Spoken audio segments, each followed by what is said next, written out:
All righty, everyone. Welcome to Tough Love, Tough Talks, as it were, the subgenre of this podcast. I am joined tonight by the researcher, explorer, adventurer extraordinaire, Mr. Timothy Alberino. Tim, how are you doing? I'm doing very well, sir. Thank you for having me on. Yes, thanks for joining us tonight. A lot of my viewers have been very, very excited since I made the announcement that you were going to be joining me for the podcast, as the bulk of my content is really geared towards end time studies and then a lot of understanding of the Nephilim, the giants of old, and then what all the reasons for violence in the Old Testament were really about. So I figure we'll be able to shed some more light on that tonight. Sure. For those of you who are unfamiliar with Tim and his work, you can find him on his website here, where you can find links to his books, events that he'll be at, pictures, areas where you can subscribe, members-only content, and a contact sheet. Tim, as somebody put it the other day, they have described you as the Indiana Jones of the Christian archaeology world. Well, I'm not an archaeologist. I'm not Indiana Jones, but I am a Christian. So I'll take one of those appellations for sure. Sure.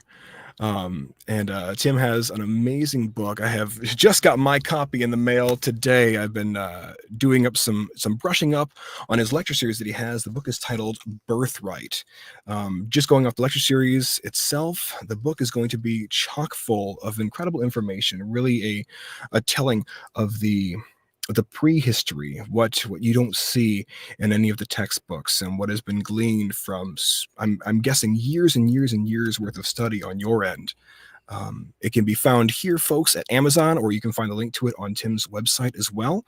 You get it for $22.49 in paperback. Do yourself a favor and go down this rabbit hole. You will be enriched for the experience and rewarded for the toil. All righty.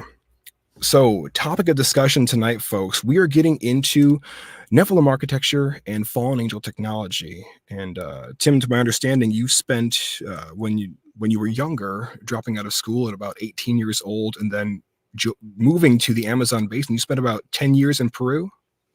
I did. I moved to Peru when I was 18 years old. I went to Peru when I was 18. I officially moved to Peru when I was 19. And I spent 10 years in the Amazon basin, also in the Andes Mountains. So I traveled extensively around Peru, but I was home base was the Amazon for me. I came back to Cleveland, Ohio after living in Peru for a couple of years. I got married to my wife, Jasmine, who's also from Cleveland originally. And then we moved back together to Peru. And two of my children have dual citizenship. They were born in Tarapoto, Peru. Oh, wow. A testament, certainly, to the quality of my wife. It's not easy to have two children in the Amazon basin, especially under the circumstances. We were living in poverty for much of the time. So God blessed me with a very good wife. That's awesome. Well, I mean, the scripture does say that the two become one, and so you're one united vessel at that point, where I figure one is often weak, the other one can bear the burden for a time or even years if need be. You know, my wife was on the operating table because all my kids, I have 5 boys, they were all C-sections. Oh my gosh. The first one, my wife was on the operating table in Peru, third world country, and they were about to perform the C-section, and they literally had their basically sharpening the knife, so to speak, getting ready to go. And I'm watching from like a room. I'm watching through a glass window from the room over. And all of a sudden, just as they're about to begin, the power goes out. Again, third world country. And I thought, well, this is inopportune. And I figured they were going to forestall the operation. They did not. They brought out candles. So it was about to be a medieval operation, but thank God the electricity went back on just in time. So that gives you a little bit of an idea of what it's like for women bearing children in Peru, especially women who have to get cut open for C-section. Wow. By the grace of God, go you guys. My goodness. Well, 5 C-sections. That's going to be an intense an intense thing for the human body to go through. And I imagine Yeah. the recovery for each one of those had Yeah, to be tremendous. Yeah, I mean, she's done great though, and she recovers very swiftly. She has a lot of vitality. So anyway, yeah, I've got 5 boys, 2 of whom were born in Peru. Awesome, very good. Well, let's jump right into tonight. I was on your website and I have been following some of your content for a while. I saw some of the work that you did with the Fall Brothers, specifically how it related to the hollow earth theory and the pillars of the earth and what lies beneath, the idea of as above, so below. And I went down the rabbit hole on a lot of your content and very quickly came upon where you were talking about some of your expeditions out in Peru. Specifically, I noticed on your website you went with Anselm P. Rambla, and Anselm P. Rambla, that's correct, yeah. You guys did an expedition up in the Andes Mountains. Yeah, Anselm, this very interesting line of conversation here. Anselm P. Rambla is a good friend of mine. He's Spanish explorer. He's one of the I call him the most interesting man in the world. He is certainly one of the most interesting men in the world. He has conducted extensive research in Peru. He's one of the only guys ever to be given permission to excavate around the megalithic walls of Sacsayhuaman. Wow. One of the only guys who wasn't a member of the archaeological community in Peru. Anselm's not an archaeologist. He has archaeologists on his team. Boa Cruz is the name of his exploration company. And he actually, not only did he get permission to excavate around the walls of Sacsayhuaman, and he discovered some very important things which we can talk about, but he received unprecedented access to the Coricancha. And for those who are familiar with Peru, with Cusco, they'll know that the Coricancha was the capital of the Incan Empire. It was the epicenter of the Incan Empire. It was their most important temple. It means the place of gold, Coricancha. And of course, inside of the Coricancha, you have the Temple of the Sun, the Temple of the Moon, various temples, various mini temples within the grand complex, and a very, very important Incan temple, again the most important actually, and no one really has been given access to excavate inside of the Coricancha. But it's a very long story, and I don't know how deep you want to go down this rabbit hole, but Anselm, to try and truncate the story as much as I can, this was back in the early 80s. Anselm was conducting his excavations at Sacsayhuaman when he heard of a legend. He was told about a legend of a tunnel, a man-made tunnel that runs 1 mile under the ground from the Coricancha to the galleries, the legendary galleries beneath Sacsayhuaman. Now, those galleries would be what exactly? Caves. Okay. Basically natural and artificial chambers beneath the Sacsayhuaman megalithic complex. And according to legend, there is a 1 mile long tunnel that connects the galleries beneath Sacsayhuaman with the Coricancha. And as the legend goes, when Francisco Pizarro was making his way to Cusco from Cajamarca, that in and of itself is a very fascinating story, the conquest of Peru. Pizarro, he killed Atahualpa, who was the Sapa Inca, the Incan king, and he was making his way to Cusco to conquer the capital of the Incan Empire. And they knew, the Inca knew that he was coming for their treasure, for their gold. They knew at this time that the Spaniards were there for gold and silver. Mm-hmm. And the Coricancha was a vast hoard of gold and silver. Again, it's called the place of gold. The walls of the Coricancha were lined with large plates of gold. They were covered in plates of solid gold. The Coricancha had a life-size garden in which, the Coricancha had a garden in which there were life-size depictions of humans and animals and plants that were made of pure gold and silver. Famously, there was rows of corn that were made of silver. The stalks were silver. The stalk was silver, and then the corn was gold, solid gold. And again, life-size statues of deer, for example, cast in solid gold or silver. So it was, as I said, a vast hoard of treasure. And Pizarro knew that he would find great wealth, that he would find large amounts of gold and silver in Cusco, the capital. And so as he's marching towards Cusco, the Inca, the priests and the royal family decide to take the most important artifacts, many of them these gold and silver artifacts. There was also a large solar disk made of solid gold inside of the Coricancha, which represented Inti, the sun god, and various depictions of other gods, Viracocha, for example, casting gold and silver and precious stones. They took the most important of these artifacts, and with an army of natives, they transported the gold and silver in their priestly artifacts down into what's called the Shinkana, which is this tunnel that I mentioned, which runs from the Coricancha to the galleries beneath Sacsayhuaman. It runs exactly for 1 mile.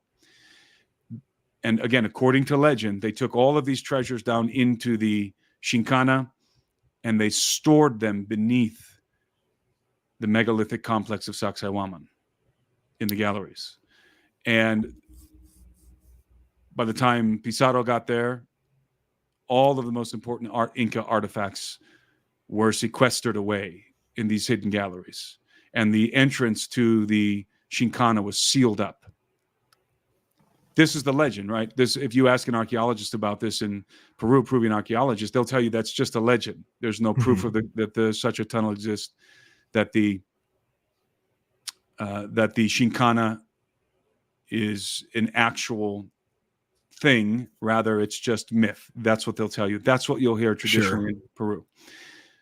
So Anselm, while he was conducting his excavations at Sacsayhuaman, he heard of the legend of the Shinkana, and so he decided to take a couple of his guys from his team, his excavation team, and he went down to the Coricancha.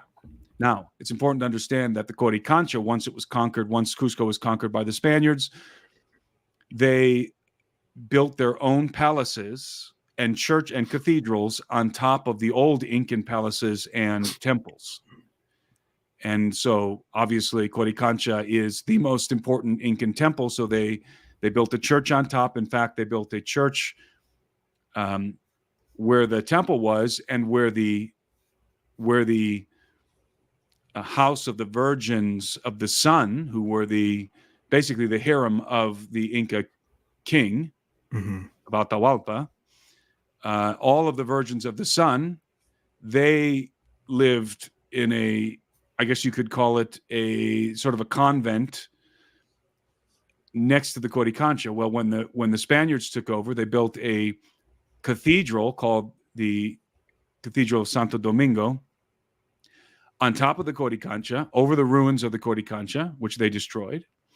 And over the ruins of the House of the Virgins of the Sun, they built a convent of nuns. So they just, this is synchronicity. This is the practice of the Catholic Church, where they would come into these cultures, they would conquer these cultures, or in the aftermath of the conquest by the Spaniards, the Catholic Church would then repurpose the temples for cathedrals and so forth. And this is called synchronism. And I think I said synchronicity. It's called synchronism. And basically synchronize Catholicism with the religion of the Inca. This was a common practice by the Catholic Church all over the Americas, in fact. So the Spaniards never found out about the about the Shinkana. This secret was kept and never disclosed by the Inca, who were ultimately exterminated, because the Inca did not represent all of the natives. Rather, the Inca were only the royal bloodline. All of the other native tribes were subjugated to the royal bloodline. They alone were the Inca. So when we talk about the Inca Empire, there's a misnomer, a misconception rather. People think that all of the natives subjugated under the royal family were the Inca, when in fact only the royal family were the Inca. They were called orejones by the Spaniards because they had these large discs in their ears. They elongated their earlobes, and they had these large discs, the orejones, the Incan Inca royal family. So the secret went to the grave with the priest class in the royal family in regard to the Shinkana. And by the way, the Shinkana, the word Shinkana means the place where one gets lost, because it gets a little complex. There's two variations of the Shinkana. There's the which is funny, they call it the Shinkana Grande, which is the large Shinkana, which is actually the smaller Shinkana, which is that tunnel that runs from beneath the Coricancha to beneath the galleries at Sacsayhuaman. And then there's the general Shinkana, which is a system of natural and artificial tunnels and caverns beneath the city of Cusco. And these are rumored to run for hundreds, if not thousands of miles beneath the surface of the earth. In fact, they say that one could enter the Shinkana, not the Shinkana, not the Shinkana Grande, the general Shinkana, beneath the city of Cusco, which is in the central Andes, and without ever coming back to the surface, make their way all the way to the Amazon rainforest in the northeastern part of the country. Now, it's how many miles away?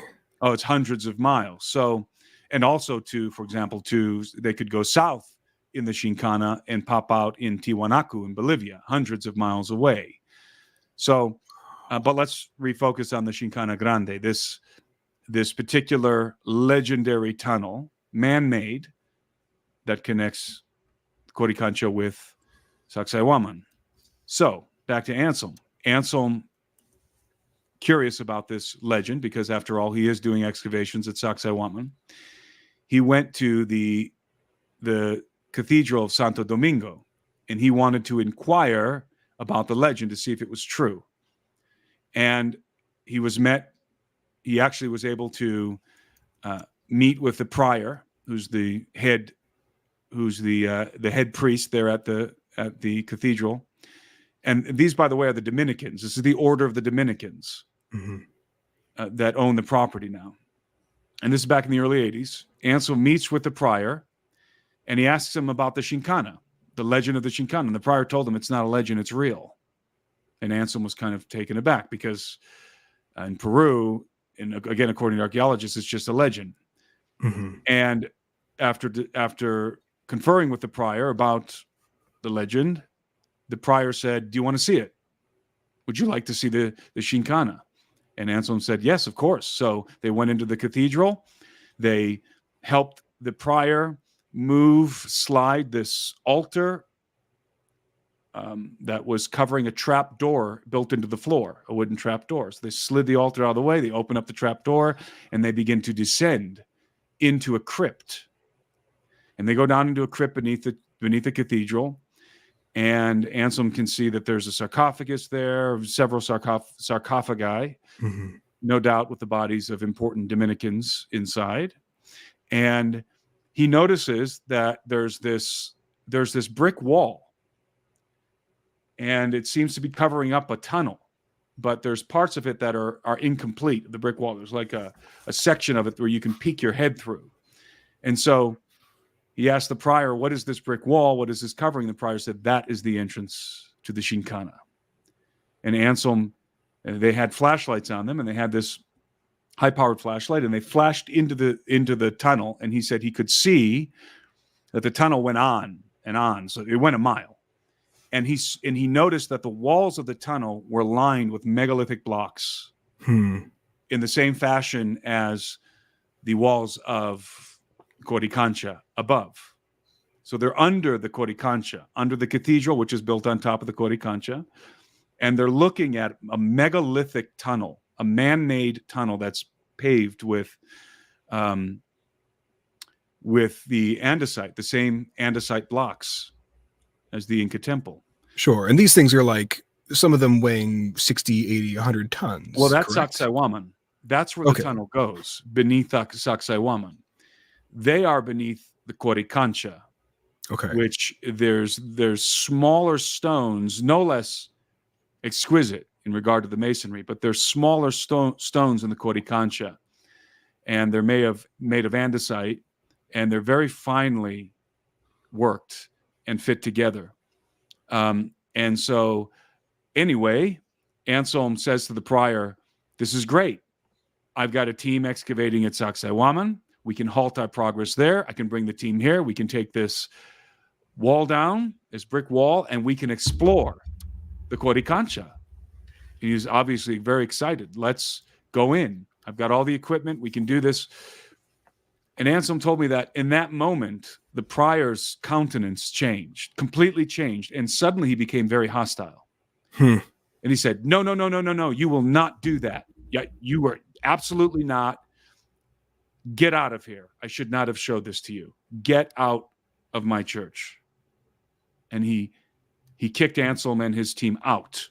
All of a sudden, his countenance changed when Anselm suggested that they should go and get the team and take down the bricks and go into the into the Shinkana. This would have been one of the greatest archaeological discoveries of all time.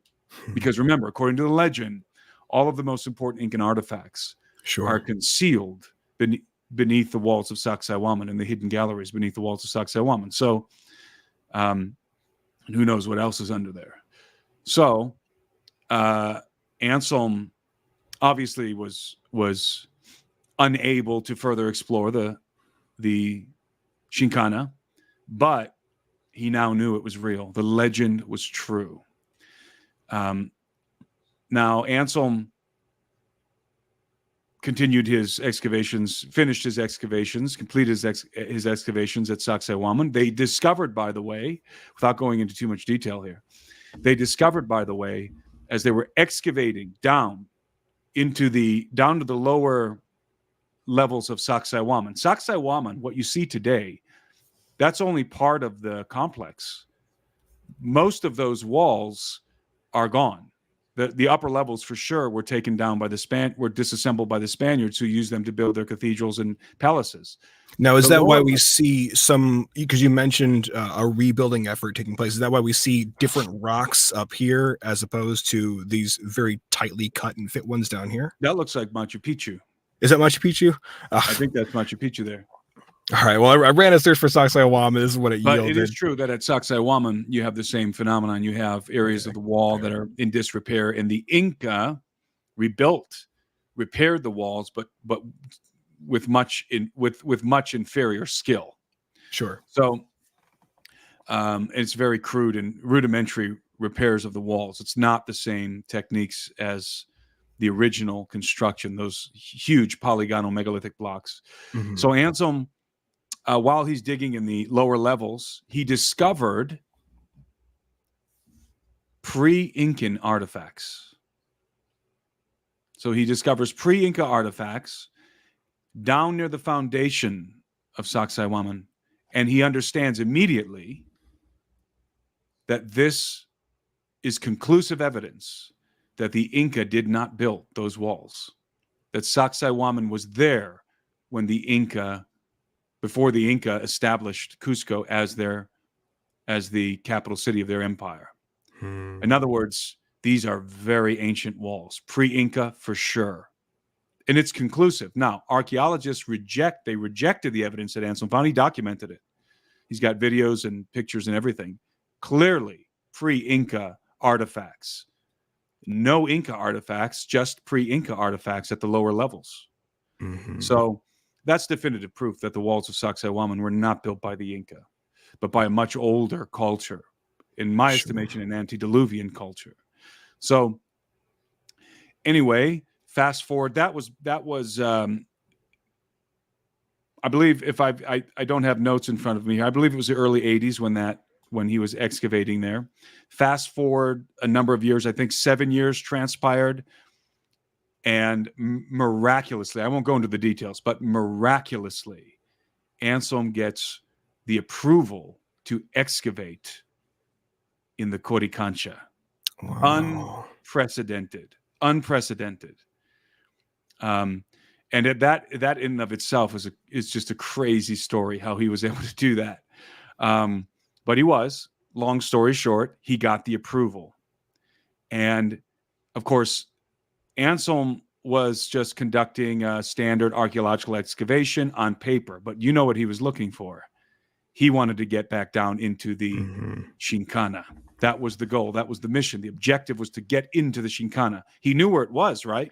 He'd gone down there with the previous prior. There was a new prior, by the way. The old one was gone. There was a new prior. His name was Father Gamarra. I met him actually in Cusco with Anselm. Really? So, and this is now, I think we're talking about 1988 or something like that. I don't remember the exact dates. So Anselm, he thinks this is going to be easy. He's going to go move away the altar and go down, open up the trap door and go down. It wasn't like that at all. When he got there with his team, they slid the altar away. They opened up the trap door. And in fact, actually, let me back up. They slid away the altar. There was no trap door. It was gone. The Dominicans had re-tiled the floor. Now, Anselm, now he can't find the trap door, so he had to bring in ground penetrating radar to try and discover a way in, right? Because he's not going to tear up the tiles of the floor. He's got to find a new way in. There are obviously restrictions on what he could and couldn't do in his excavations in the Coricancha. So Anselm brings in the ground penetrating radar. He knows where to look for the crypt. And when he passes the radar over where the crypt should be, he found something astounding. Somebody had filled the crypt in with debris. It was completely blocked. Do you think that was done after they had initially spoken to the prior earlier, the one before the current one, and said, "Hey, we're going to bring the team back here and pull these bricks out and check it out"? You think it was done after that? There was an earthquake in subsequent years since Anselm had spoken to the prior originally, and I think there were some repairs that had to be done on the foundations of the cathedral. So I think it was expedient at that moment to cover up the entrance to the Shinkana. Okay. So, by the way, I'm skipping over a lot of details. There's a lot of crazy stuff going on here. So, Anselm is frustrated. He can't get into the crypt. So he gets into other crypts. He's trying to worm his way into the crypt where he knows that the entrance to the Shinkana is. Ultimately, skipping over a lot of very interesting details, he gets kicked out.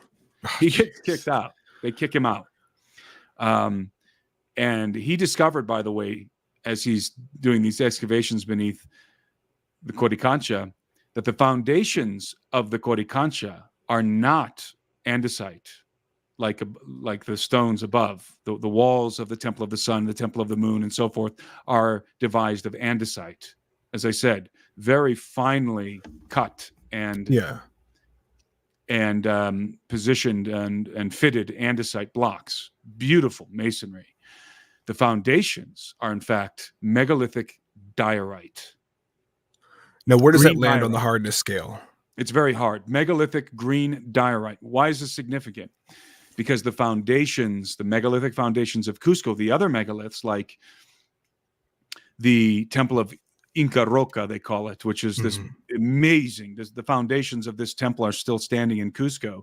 Just this amazing stonework. This is where the famous stone of the 12 angles is located. That's also green diorite, the foundations of those, some of those megalithic. In fact, all of the megalithic buildings in Cusco, the foundations are green diorite. What does this tell us? This tells us that there was a very ancient megalith building culture present in that region long before the Inca, and the Inca built on top of those green diorite foundations. Wow. So anyway, Anselm his objective was hindered, obviously, because of the fact that the crypt had been filled in, and he was kicked out of the church. He was kicked out of the cathedral and was not allowed to pursue any more excavations in Cusco.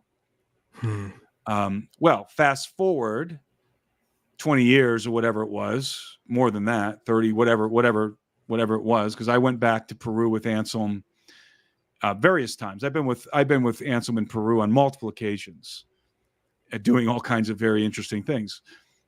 But on a particular occasion, 2019, we were filming for a TV series. Me and my partner Gary Haven and our film crew, we were down there filming an episode in this series. And while we were there, we had in our possession, we had acquired state-of-the-art ground-penetrating radar technology, Russian technology. Oh, wow. There were only a couple of units in the world. Like, I think there were 3 units in the world, and we had one of them. It wasn't cheap. Oh, so you guys bought it, or was it on loan? We bought it. Oh, and this technology is quite remarkable. We have the ability to see 300 feet beneath the surface of the earth, 100 meters. We can see we have 2 different antennas. We have a deep penetrating antenna and we have a shallow penetrating antenna. Our deep penetrating antenna goes down 300 feet beneath the surface of the earth in optimal conditions. Our shallow penetrating antenna has higher resolution, but it only goes about 20 feet. But we can see a quarter buried 15 to 20 feet beneath the surface of the earth. And it's a drone platform. It operates off of a drone. What's the visual like on that? Is it we can render it in 3D? Wow. So now, is that with color? Very or is that powerful technology. It's very powerful technology, and we used it to great effect in Peru. Now, while we were in Cusco filming, actually we were filming Sacsayhuaman and some of the other megalithic sites in the city. We decided, knowing full well of Anselm's story, we decided to take our unit, our satellite, our antenna, and conceal it in a duffel bag, because you have to get permission to fly. We're never going to get permission to fly this thing around the Coricancha, right? Sure. So we concealed it in a duffel bag, and we carried it around the perimeter of the Coricancha, which is, again, today the Cathedral of Santo Domingo. And guess what we discovered? Did you find the tunnels? We found the Shinkana. Oh my gosh. Wow. Now, I've never said this. I don't think I've ever said this, or if I have, I've only said it on a couple of occasions publicly, but we found the Shinkana.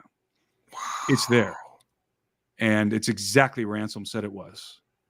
It's there. It's not a legend. It's a true legend. It's a fact. The Shinkana exists. Anselm saw it with his own eyes, and then I went back and verified it with our ground penetrating radar antenna. You guys must have freaked out. I mean, what was that like? Well, we can't do anything about it, but we know it's there. So this is just gives you a little background into who Anselm P. Rambla is and some of my adventures with Anselm. And I've had many more adventures with Anselm in Peru. Again, he's one of the most interesting men in the world, I would say. And we've been all over Peru together. We've been in Paracas. We've been in the Cusco region, and other places besides. Very, very fascinating man, a great friend of mine. And his work what he discovered is monumental in regard to the Shinkana, but he was never able to take a picture or anything like that of the Shinkana. But what he discovered in regard to the foundations, the megalithic foundations of the Coricancha, and the pre-Inca artifacts at the foundations of Sacsayhuaman, is history altering in regard to the conquest of Peru and the history of the Inca Empire. No, rather in regard to the history of the Inca Empire and the pre-Inca civilizations that built the megaliths. Wow. And that is, folks, that is the bedrock laid for this entire conversation for you guys. Because this Tim touches on this inside of his book Birthright, which again I haven't gotten to read all the way through yet. I've taken a heavy dose of the lectures he's done on there, but this is we're getting into the realm of the prehistory. We're getting into the realm of the sons of God. We're getting into the realm of the Watchers. We're getting into the realm of those who were in existence long before man, with their own technology, with their own lives, as it were, and then things leading up to the fall and what they did on this earth that led up to the flood eventually. If I may, I would like to actually, before we pass on here from the subject of Anselm and my adventures with Anselm P. Ramla. Sure. Find a picture of him. We, as I said, we were filming in Peru for this TV series, and during the duration of this, which I was filming for 3 months in Peru, it was a huge team, 20 guys. We had a 20-man team. That story is crazy. There's Anselm. That story is crazy. What happened when we were down there filming? By the way, I tell that story in a private briefing on my members platform. The alberinoanalysis.com is my members platform, and I do private briefings once a week. And my first private briefing, I tell some of these stories. I tell that story in particular, how crazy this whole project was and what happened. I'll just give you a hint. Mm-hmm. We were going to shoot a different TV show. It was going to be a treasure hunting TV show in the deserts near Paracas, one of the most arid and inhospitable places on the face of the planet.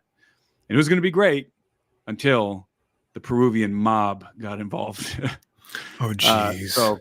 So that's a little teaser. I tell that story in full. And also for people who sign up for annual membership, they can go watch.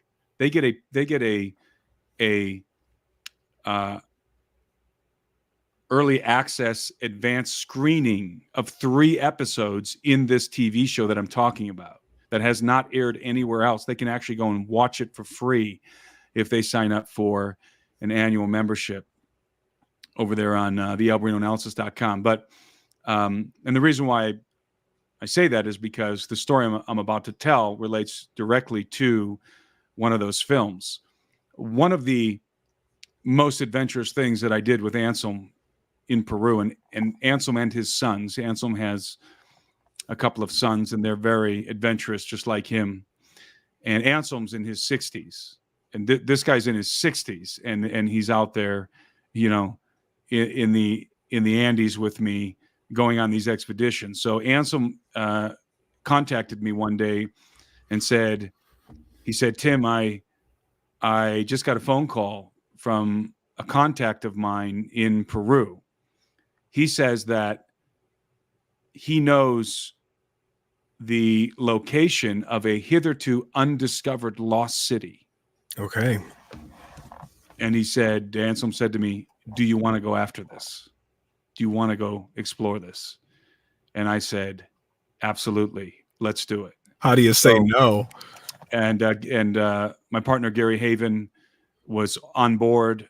Let's go for it. So long story short, I have a lot of long stories short because there's so many ridiculous details involved in all of this. But I ended up in the Andes, in a remote area of the Andes Mountains, on some of the most dangerous roads in the world, with Anselm P. Ramla and our expedition team, including, by the way, Chase Kletsky, who members of the UFO community will recognize that name, Chase Kletsky, who's a forensic investigator.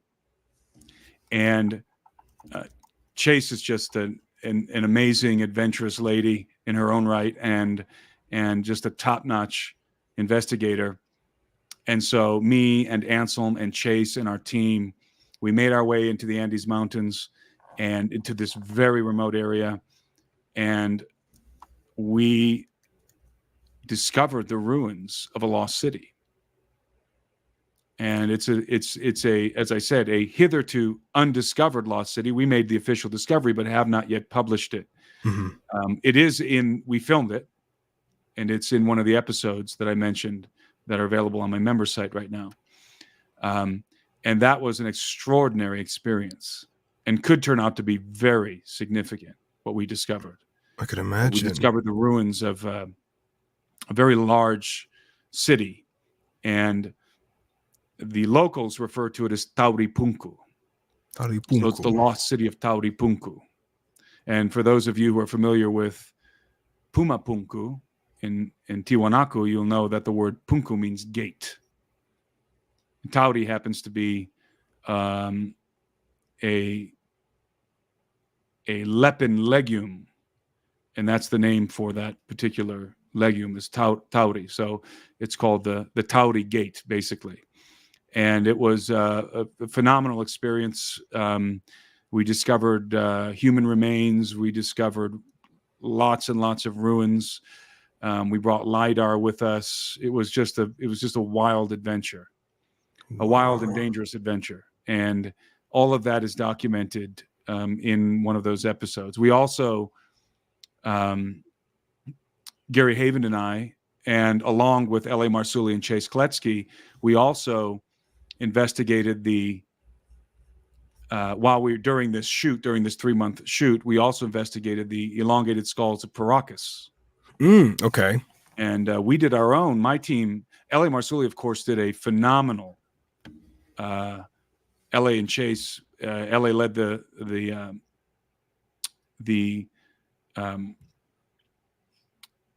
this particular expedition, his own expedition, where they took samples of multiple elongated skulls, I think 50 plus, like 52 elongated skulls, and they were attempting to get nuclear DNA, which they were unable to get nuclear DNA because of the degradation of the skulls and how old they are. Real quick, what's the significance of getting the nuclear DNA? Well, the nuclear DNA tells you about the father. Okay. The mitochondrial DNA, which they were able to extract a lot of mitochondrial DNA and sequence a lot of mitochondrial DNA, that tells you about the mother. Okay. And you can learn a lot from it, but you have an incomplete picture. I was at LA's press conference in LA, in Los Angeles, and I was very intrigued. I thought he did a phenomenal job. So when I decided I was going to do my own investigation of the elongated skulls in Paracas and of the Paracas culture in general, I called LA and asked him if he would like to be part of that episode, and Chase Kletsky, because Chase had been instrumental in collecting the DNA. Again, she's a forensic investigator. She's trained in how to collect forensic and process forensic evidence, including DNA. So I called LA and Chase, invited them to come join me on our expedition in Paracas. And they came down and we were able to extract some more DNA, and we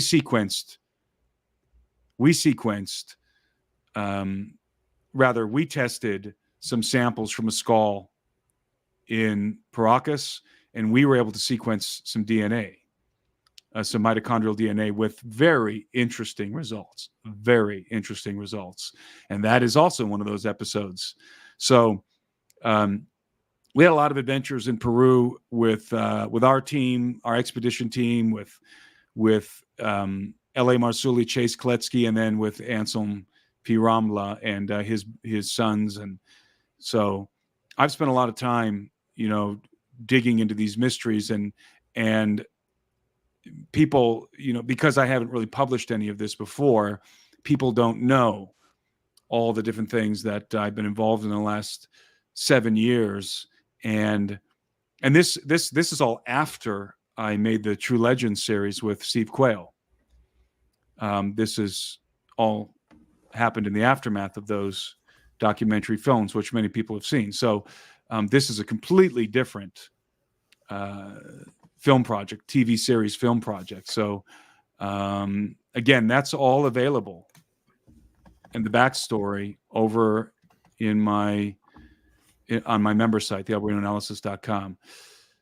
Peru is one of the most fascinating places on planet Earth.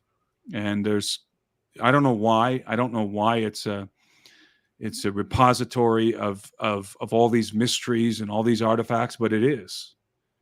And I know that according to the historical accounts, the bones of giants were found, definitively discovered in Peru after the conquest of the Inca Empire by both the conquistadors and by the official, they called them the visitadores, the official representatives of the Spanish crown, along with the representatives of the Holy See, of the Roman Catholic Church. And these things are well documented, but not many people know about it. So Peru is this absolutely mystical repository of strange artifacts. And of course, everyone's familiar now with these alleged alien mummies that have been featured widely on social media because of the work of Jaime Maussan primarily, who brought some of them, unbeknownst to the Peruvian government, was able to smuggle some of them out of Peru into Mexico, and did that press conference in the summer with the officials from the Mexican government. And I don't know if those mummies are real, the ones that Jaime has. I suspect that they are faked. However, I do suspect that there are some real ones in Peru. And in fact, the large one, I don't remember what they call that large one that's sort of in the fetal position sitting. That one is much larger than those little small mummies that Jaime has. I have a feeling that one might be real. I don't know. I've heard stories in Peru. I've been told in no uncertain terms by archaeologists, Spanish archaeologists who work in Peru, and by other people, a Spanish archaeologist who works in Peru, and by some other people who have intimate knowledge of of that mummy and the circumstances in which it was procured and where it was discovered originally. They have told me, and these people do not subscribe to ancient alien astronaut theory or anything like that. They've told me in secret, in private, that thing's real. So I don't know. I don't know. I've never been able to examine it myself. Certainly there are fakes. And I know you didn't ask me about any of this, but my brain is just switching from one topic to another as I'm. It's all right. You go. So I'm going to take a break here. Sure. For maybe going in directions you weren't planning on going in, but you get me telling stories about Peru, and it's going to be a long night. That's quite all right. Cigars involved. Scars and a good scotch for me. Well, I mean, I like the stream of thought and where it leads, because you have gotten to have all these adventures, and not a single thing is irrelevant. I mean, it's all relevant to that singularity moment. And I don't know if it was for you when you originally went over to Peru back when you were 18, if that suddenly sparked up that pursuit of adventure that you now seem to have really fully embraced, or what. But you've gotten to go on to do some pretty amazing things and make some pretty amazing discoveries. I mean, like you said, that are documented, that you have coming out here pretty shortly. And I guess to sort of shift things here, one of the big questions, of course, that people are going to raise when you start talking about Nephilim architecture, fallen angel technology, when you start talking about the giants of old, you talk about the men of renown. Of course, the question is, okay, well, where's the proof? And we could run down the rabbit hole on, the Smithsonian's been squirreling away giant skeletons for decades and decades and decades. That's where legends go to die, because of course they're going to come back and say, yeah, no, don't know what happened to it. Sorry, inconclusive on the DNA test here. It's just another weird looking tooth that you guys found. But we'll hang on to it. It'll never see the light of day again. So to that end, I've listened to you talk a little bit when you've gotten into the paint about your book Birthright, and when you were talking about that in conjunction with some of these structures that would have been built pre-flood, and even those structures themselves being sort of a testament as to them not being built by human hands, or if they were built by human hands, these are human hands that have some incredible and intense knowledge. One of the things you mentioned specifically was how these megalithic stones were cut and shaped. Could you go into a little bit about that? Sure. I think it's important to note that the phrase that you're using, Nephilim architecture, fallen angel technology, that's a L.A. Marsouliism. It is. That is a phrase that he likes to use. Indeed, he coined that phrase. I understand the implication. I understand what the phrase is meant to convey, although I would probably disagree. Okay. What we're looking at is definitively Nephilim architecture or fallen angel technology, because that limits this technology to malevolent beings. When I think what we're looking at is just technology, and I don't ascribe good or evil attributes to inanimate objects or to technology or to knowledge in general. Sure. So I would say that in regard to who built the megaliths, not just in Peru, but all over the world, there's no way we can know that. The answer is nobody knows. That's the answer. We don't know who built the megaliths.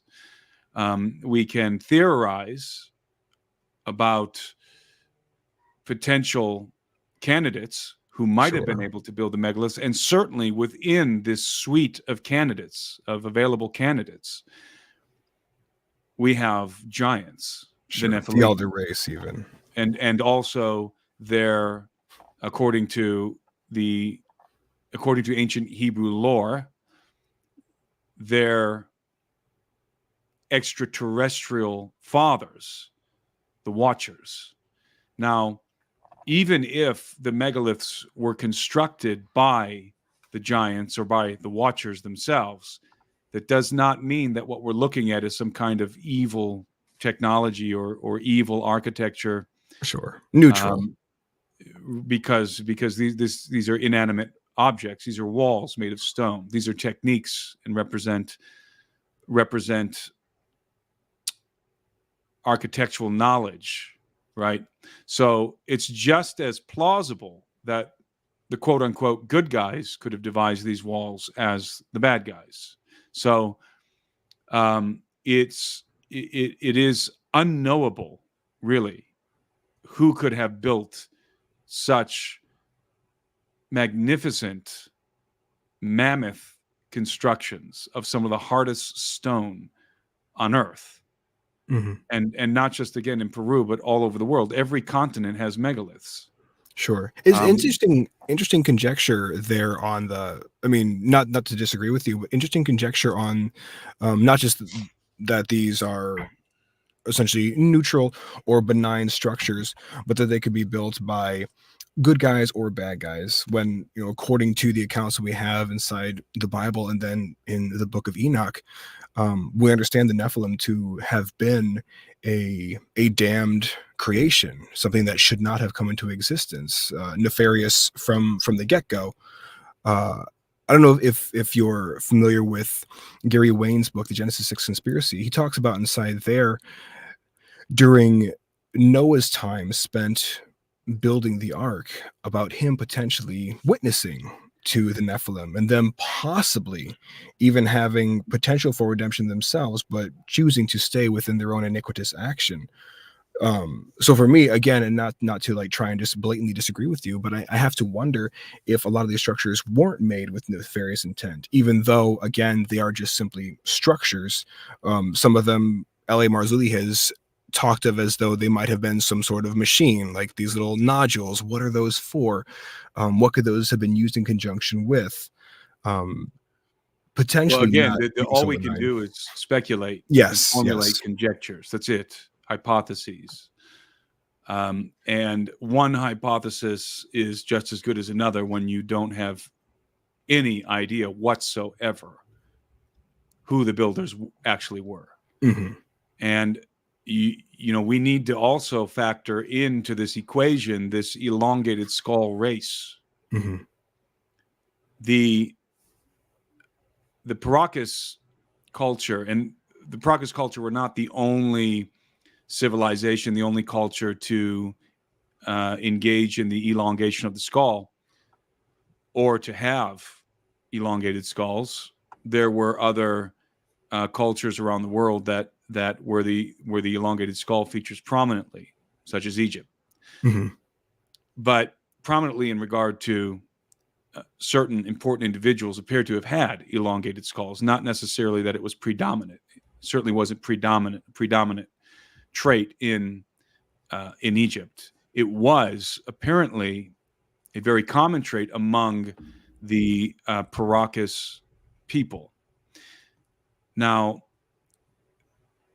there certainly are plenty of Paracas elongated skulls, which are the product of cradle headboarding, Mm-hmm. of cranial deformation.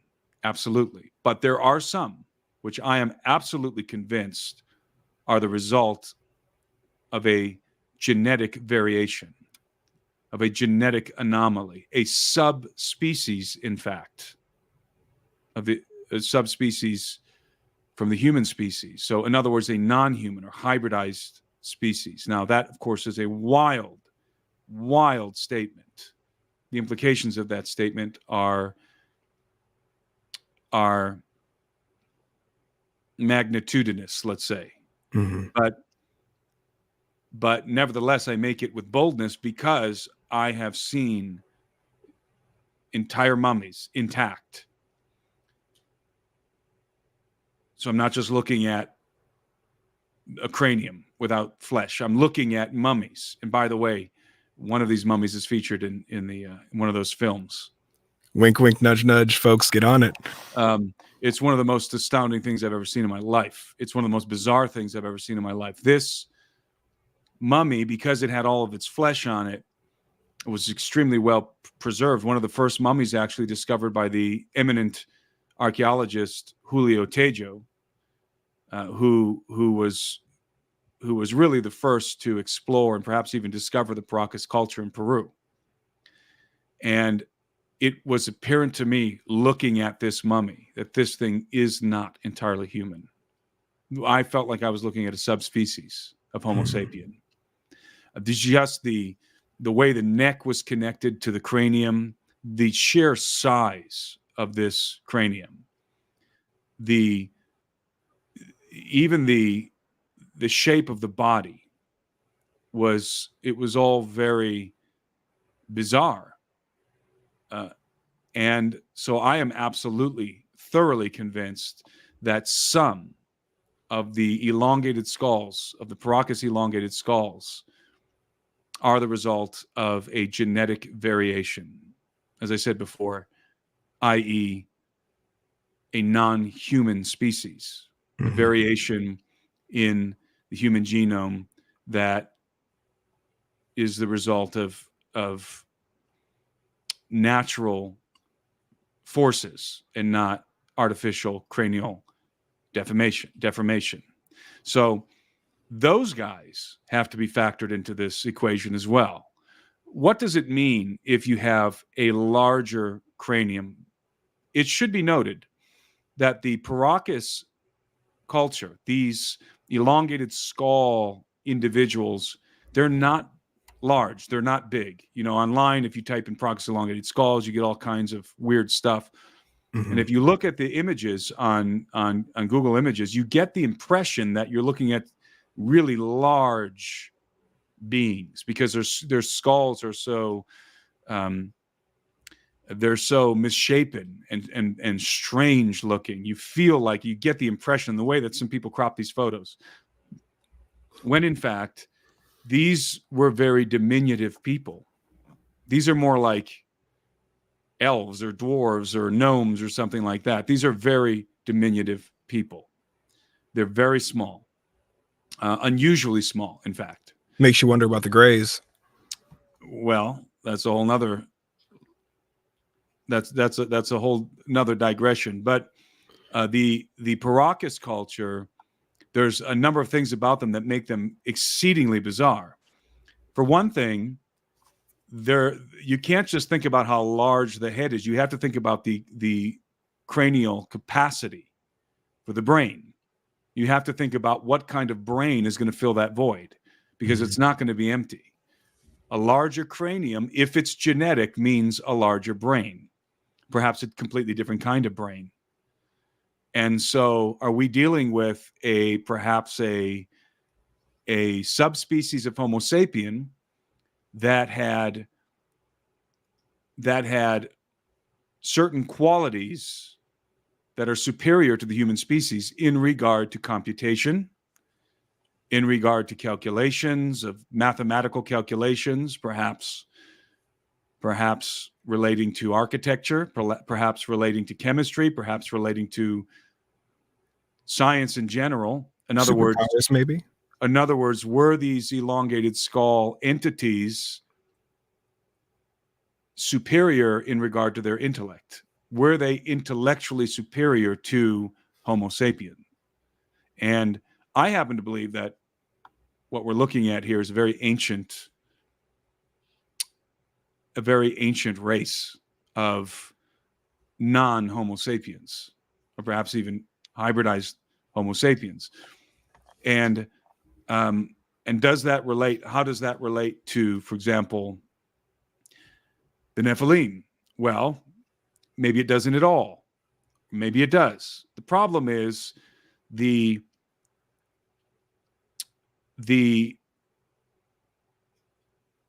identifying attribute of the Nephilim is the fact that they were gigantic, right? Nephilim is synonymous with giant. Yeah, I suppose that would be the physical aspect that we see described in the Bible, them being as tall as cedars. Well, the Nephilim were giants, so that's apparent. They're always described as giants, both in the Old Testament and rather both pre-flood and post-flood, in an antediluvian and post-diluvian context. They're described as giants. Mm-hmm. So these are not giants. These, as I said, are more like gnomes. By the way, their orbital sockets are extremely large. They're unusually large, which means they had really big eyeballs. Mm-hmm. And we discovered while we were there, this is something that Julio Tejo actually wrote about, that they had the strange inclination to dwell under the ground. And in fact, we explored, again, in the films, the underground, the subterranean dwellings of the Paracas people, which are very little is known. I mean, the public knows very little about this. Everyone knows that the Paracas skulls are, these elongated skulls, and are they aliens? Mm-hmm. Is it cradle headboarding? But very few people realize that these guys were dwelling under the ground. They were subterranean species. Mm-hmm. I mean, you might say that. I'm having a thought real quick.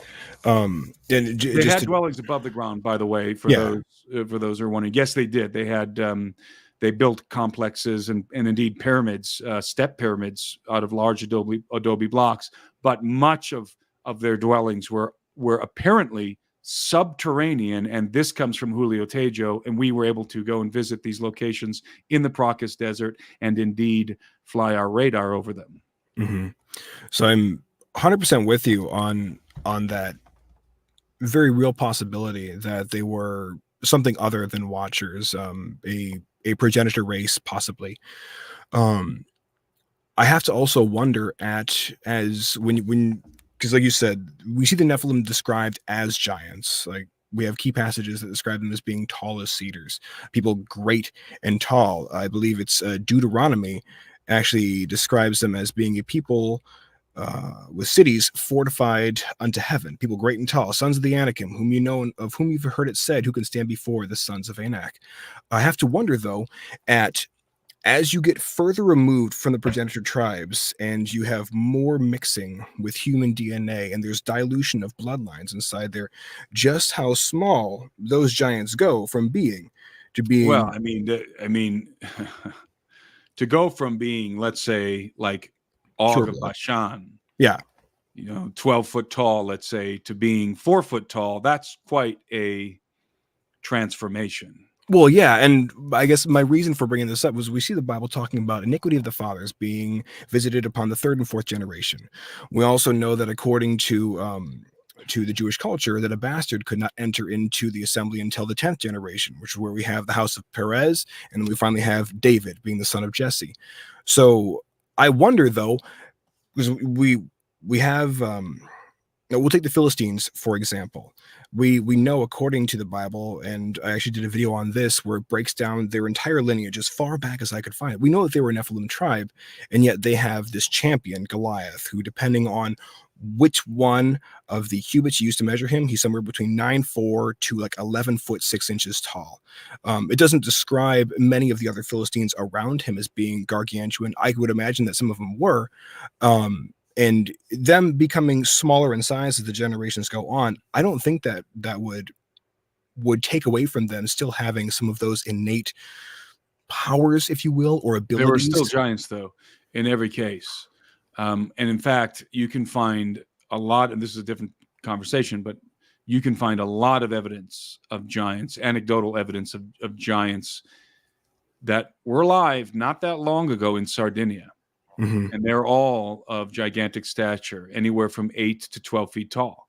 Yeah, and this is all predicated upon, we're talking specifically with dilution of bloodlines. Like I would have to imagine that if you have tribes still saying within their own family line, like that DNA, that gigantic nature just being passed on and passed on and passed on. Certainly there's going to be a delusion of those genetic traits, but I don't think it's going to result in 4 foot tall gnomes with elongated skulls and large orbital sockets. That's something different. And now there is this generalization of the term Nephilim, and the term has become quite amorphic, in that it's kind of lost its explanatory power, because in the beginning, and when I say in the beginning, I mean going all the way back to the ancient Hebrews, the term meant giants. That's what Nephilim were. They were giants. There's a prevailing notion now, there's an idea that's propagated widely on the internet, that Nephilim not only means giant, it also refers to any kind of hybrid. But that's a new definition. That is a concocted definition, and I'm not necessarily opposed to it, but it's not accurate. It does not reflect the meaning of the term. The term, indeed, is derived from an Aramaic transliteration. Mm-hmm. It's not, the word Nephilim does not mean the fallen ones. It does not derive from Nephal, to fall. The late Dr. Michael Heiser wrote an excellent article on this, and I think he's absolutely right. It derives rather from a transliteration of an Aramaic word, which is very similar. And that Aramaic word simply means giants. And so the word Nephilim was adopted from the Aramaic. It did not derive from the Hebrew Nephal. It was adopted from the Aramaic, and it means giants, not to fall, or fallen ones. It means giants. And support for this rendering comes from the Septuagint, where we find the term Nephilim rendered as gigante or gigante, which means giant. And in fact, the Greek word, the Septuagint is the Greek translation of the Old Testament. The Greek word for giant, also has the additional connotation of earthborn. Yep. So in the Greek, it's even more specific. These are earthborn giants. That's who the Nephilim are. And the earthborn part is very intriguing, because the giants are the terrestrial offspring of extraterrestrial beings. That's what they are. What's fascinating about the earthborn, just as an aside, when you look back into Greek lore and Greek mythology, and you look back into Greek stories, the only other place that I found, or I should say the earliest place going back aside from the Bible where earthborn is used. So I had a conversation with Ken Ami about this, and this was following a debate I saw with him and Gary Wang where he was stuck on gigantes, meaning earthborn, and therefore not meaning giant. However, you look at the story of Jason and the Argonauts, where they run in specifically with the earthborn, and these guys were described as being able to hurl boulders. We're talking like VW bug sized boulders at these guys. Also, they're described as, once they were slain, laying up on the shore of the ocean that they had just sailed over across, or the sea that they just sailed over across, laying up on the shore, very high up onto the shore with their feet way down into the water. So we do understand those to, as you said, be gigantic. Gigante definitely means giant in Greek. There is no, among scholars, there is no argument on that fact. It is, and I'm 100% with you there. It means giant. And so the term Nephilim definitely means giant. And so to enlarge the definition of Nephilim is to lose the meaning of the word and its explanatory power. In other words, if it no longer just applies to giants, then all bets are off. It could literally be anything. It could be anything and everything bizarre, unusual, anomalous.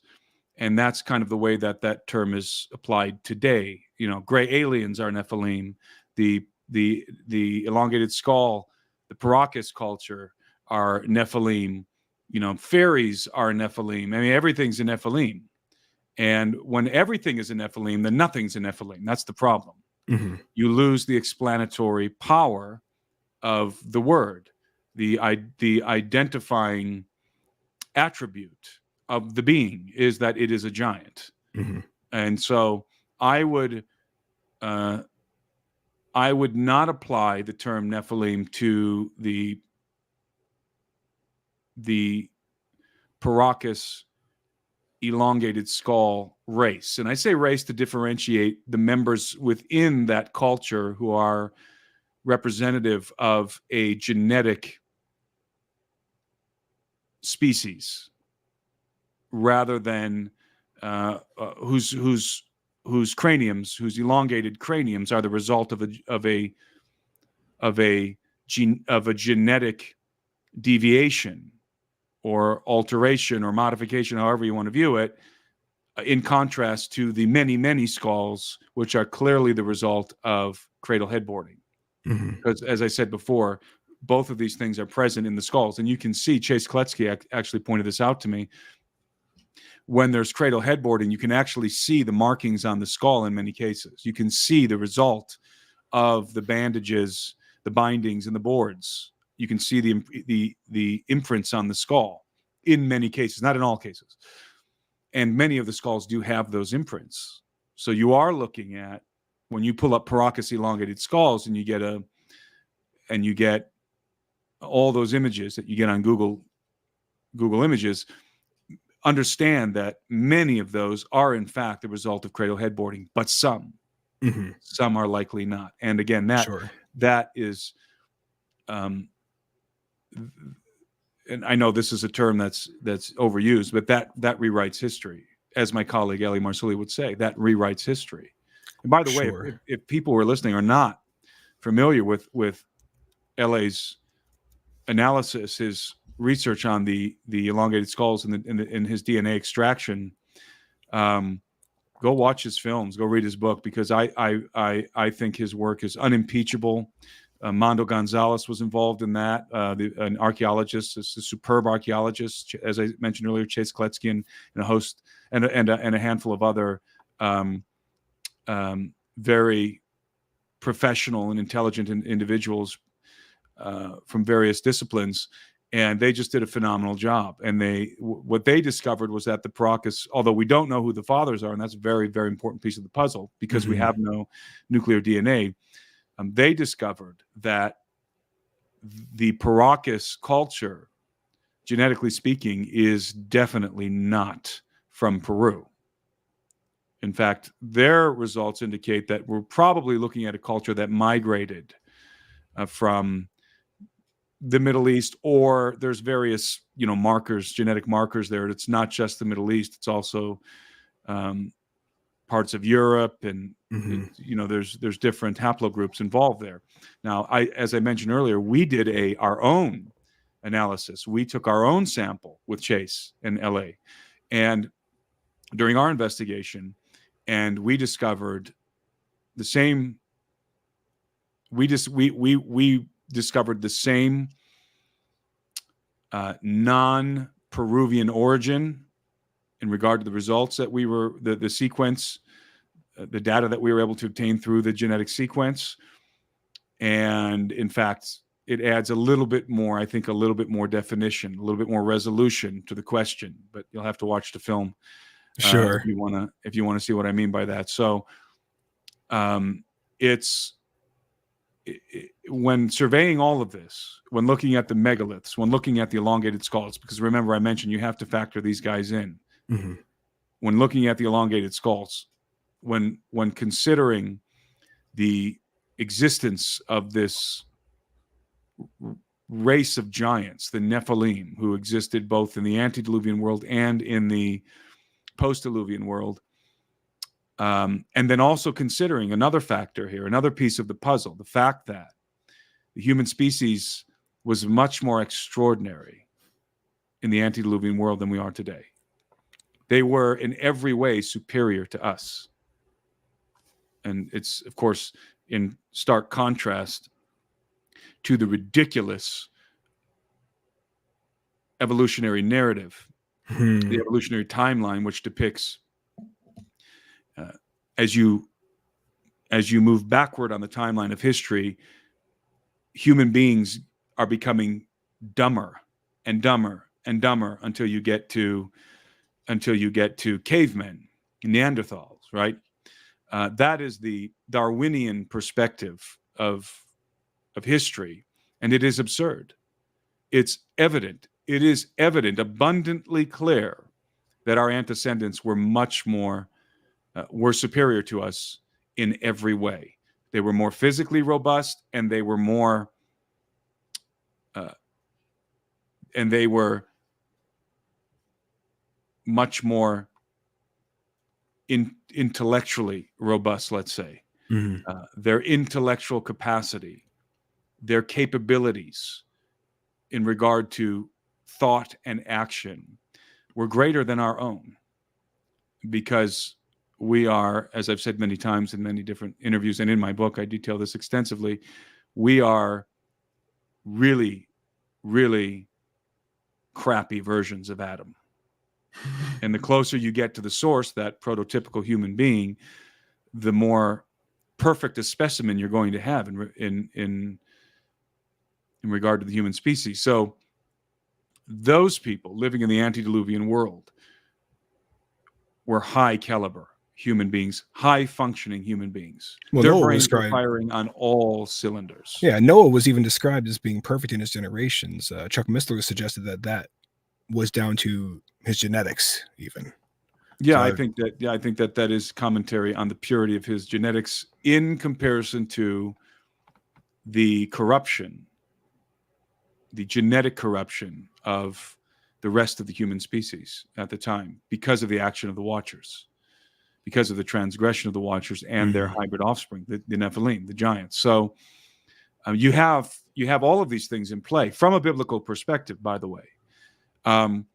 Now there are also other considerations. Was Atlantis real? Were there civilizations that were much more advanced than modern archaeology and than modern archaeology concedes? Were there civilizations, in fact, that were in some ways, to some degree, more advanced than we are? Now, not to say that they were running around with cell phones, with smartphones in their pockets. No, they would have taken a different path of technology. Sure, physically and intellectually of a much higher caliber.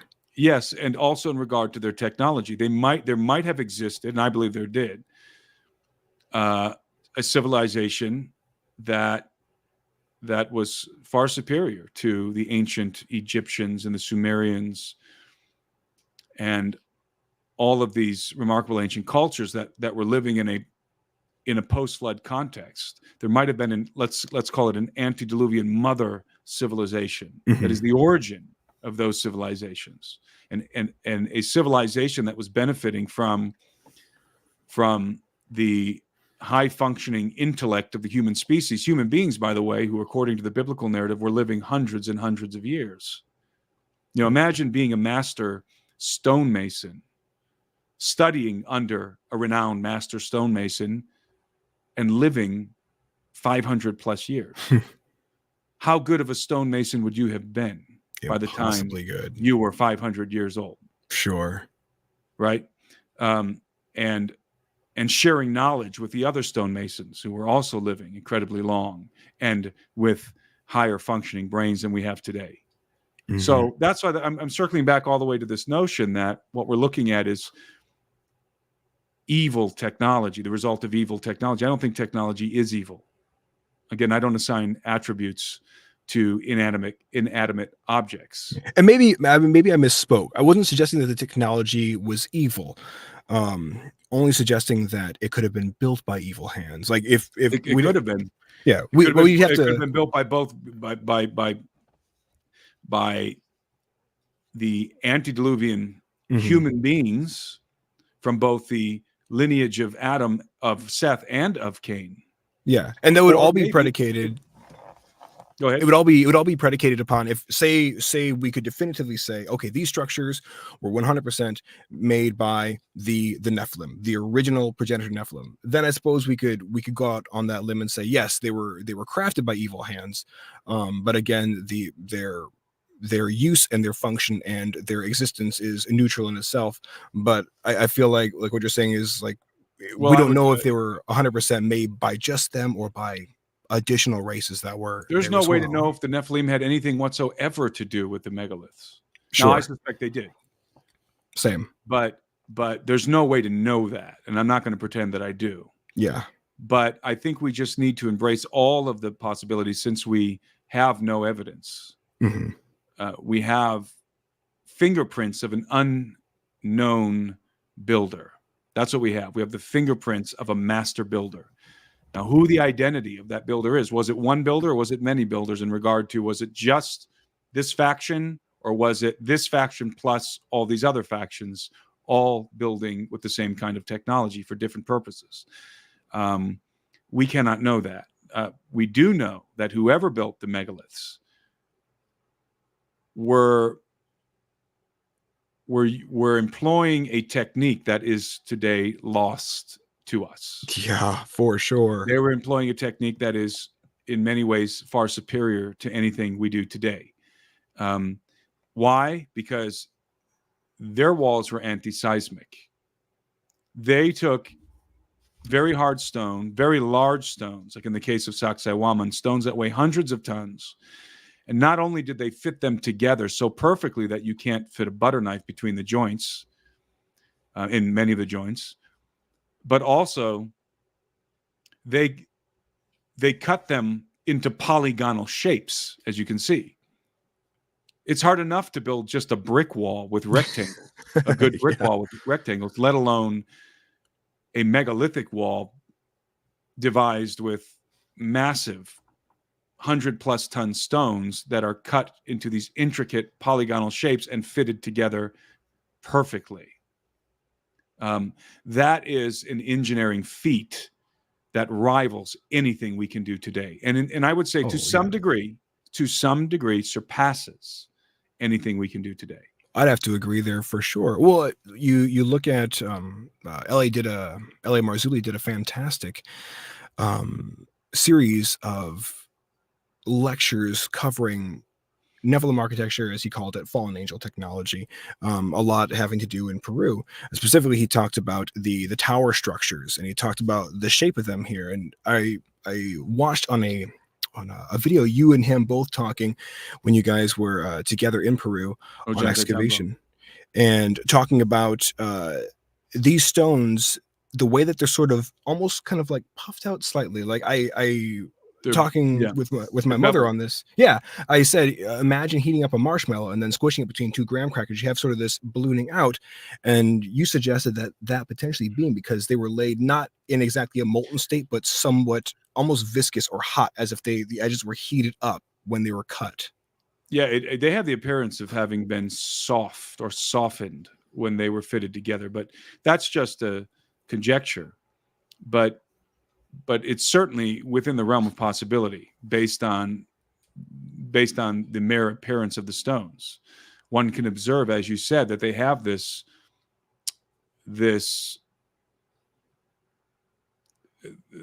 marshmallow effect to them, where it does look like they were pressed together rather than simply cut. It looks like they were squished together to fit the way that they do. In fact, if you are a careful observer of the megaliths in the city of Cusco, as you walk through the streets in Cusco, you have these megalithic foundations upon which the Spaniards built other kinds of edifices, and the Inca before them. You will notice with some of these stones that on the edge of the stone, where one stone sits on top of another, there's this slight lip that overlaps the stone just slightly. And that does not, to me, it appears that it's that overlap, that lip is created by the pressure of the stone sitting on top, and the fact that stone was perhaps not entirely hard. Mm-hmm. And so it's squished down a little bit, and you would get that little ridge overlapping in the front. You follow me? Here's a question for you real quick. Why would someone carve that is the point. Why would someone carve that little ridge that so many of these stones have? That doesn't make any sense to me. It seems to me that they were, as I said, it was the product of pressure. It was because the stones were not entirely hardened when they were set, and they sort of squished a little bit, and you would get that a slight overlap. You'd get that slight lip on the edge where one stone sits on top of the other. Sure. And that makes a lot of sense. Like, why would you build that feature in? And only because you've been here, you've gotten to see these structures and put your hand on them. Is there any mortar in these joints that you can see? No, not so this is called Cyclopean architecture. If you want to be technical, rather than Nephilim architecture, although you're very close when you say Cyclopean, because the Cyclopes would certainly have qualified as Nephilim. It's called Cyclopean architecture, technically speaking. It is named so by archaeologists because it derives from Greek mythology. The great master builders in Greek mythology were the Cyclopes, were the hybrid offspring of the gods, who happened to be giants with one eye, right? So these were the great. They were the great masons and artificers of Greek mythology. And so that term was adopted by archaeologists, Cyclopean. Now, the Cyclopean architecture refers to stones, not necessarily megalithic, but predominantly megalithic. The megalithic sites employ this style, this technique. It refers to stones that are precisely fitted together without the use of any kind of binding material, such as mortar. So this is very difficult to do, because if you don't build a wall really, really well without any kind of binding material, it's going to fall over, especially in an earthquake. And these large Cyclopean walls in Greece and in Peru and other parts of the world, and to some extent in Sardinia, they have withstood enormous convulsions of the earth and have not fallen. They were fit together precisely to withstand in such a way that they would withstand earthquakes. So now, is that the reason for the odd shapes? Like when we look at Sacsayhuaman that's here, why they're offset. That's why they're polygonal. It's like a jigsaw puzzle. When you fit these stones together in this erratic fashion, you get a much stronger wall. Mm. That wall is going to be much more difficult to tear apart in an earthquake, and it's interlocking, and so those blocks are interlocked with one another, and that creates a very anti-seismic effect, and that is called Cyclopean architecture or Cyclopean masonry, and That's that is amazing. the trademark of these antediluvian builders. Cyclopean masonry. It is their trademark. Now, again, the identity of these antediluvian builders, I just gave you a suite of possibilities. Sure. Within which are the Nephilim. And I do subscribe to that. So I don't want people to think I don't. I do believe that in at least some cases, the Nephilim were responsible for building some of these walls, especially the one we're looking at right there, Sacsayhuaman. Oh, yeah. I mean, the point this out all stone the is time. huge. Like, I don't see this being brought from 45 miles away from a quarry using the quarry log was 10 rolling. miles away. 10 miles, or 10 miles even. 10 to 20 miles away from Sacsayhuaman. But the thing you'll notice when you're at Sacsayhuaman, which actually differentiates it from some of the other sites in Peru, is the doorways are enormous. The doorways are at least, I would say, the doorways at Sacsayhuaman would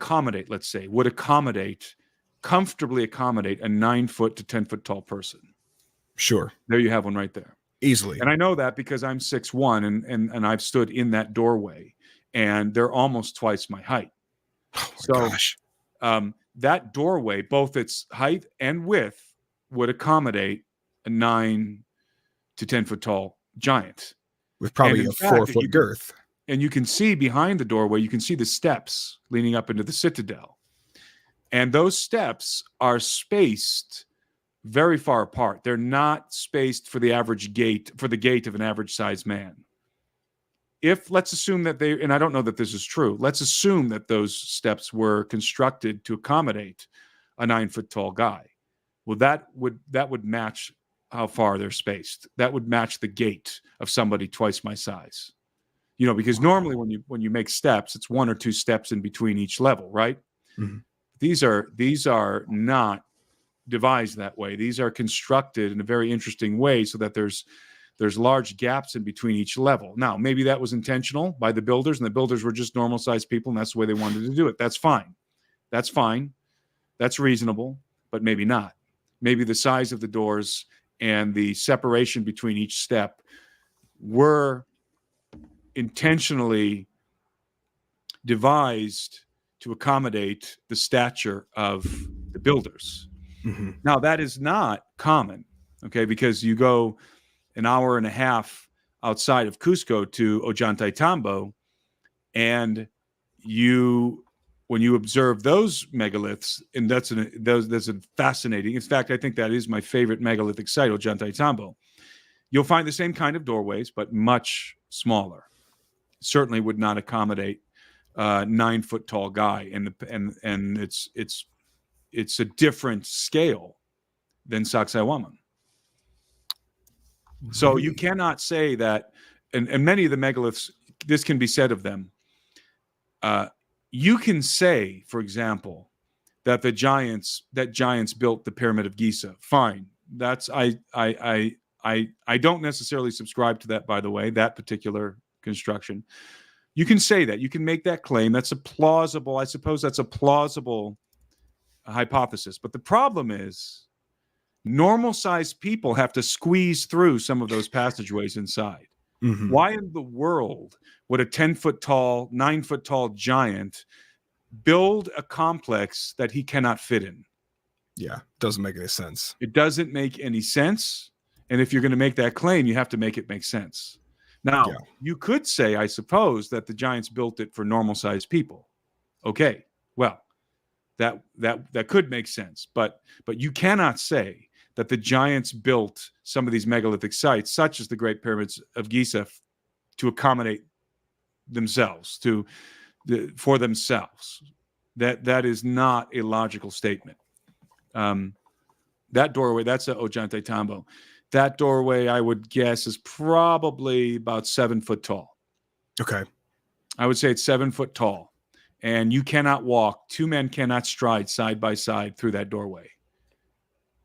So you're looking at a different scale here. You have to account for these variations in the megalithic complexes. Those, by the way, are not steps. Those are terraces. The steps, you can see the steps coming through the middle of them. Mm-hmm.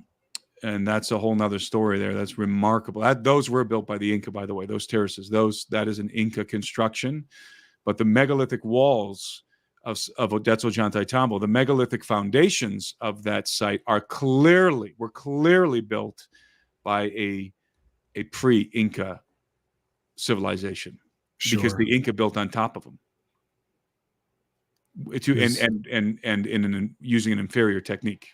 That is fascinating. Well, and one of the things that I really enjoyed when L.A. Marzulli was covering a lot of these structures in Peru, he talked about the hardness scale of andesite and basalt being somewhere around a 6 or a 7 on the hardness scale. And the tour guides there suggesting that, oh, well, these were cobbled together by the Incans using copper chisels.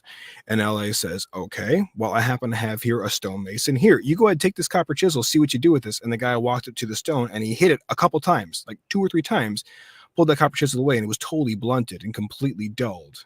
He says there's no way that these things were hewn by copper chisels. Yeah, and I mean, there's some things to be said for that. I seriously doubt that these structures, any of these structures around the world, were cut with copper tools. Yeah, there are arguments made by archaeologists, by conventional archaeologists, in regard to the way that these tools were hardened and used. So they would say that the hardening of the copper was different than a copper chisel we would make today. So it's not a one-to-one comparison. And then also the utility, the way that they were used, also differed. So be aware that there is some argumentation there in regard to whether or not a copper chisel could have cut these stones. But I agree with L.A. Marzulli. I think it's absurd. Yeah, I think it's absurd to certainly to state so emphatically, as Egyptologists and as the archaeologists in Peru do, that these walls were made with copper chisels and stone hammers, and that the stones were cut with ropes and sand and all of these rudimentary techniques, all of these unsophisticated techniques, that it just seems like an absurdity, and I think it is. Might we take just a 30-second break? Absolutely. Maybe you can regale your audience with some commentary. For sure. I'll be right back. Definitely. Well, folks, as we take a brief little respite here, I want to again direct you guys on over to Timothy Alberino's website.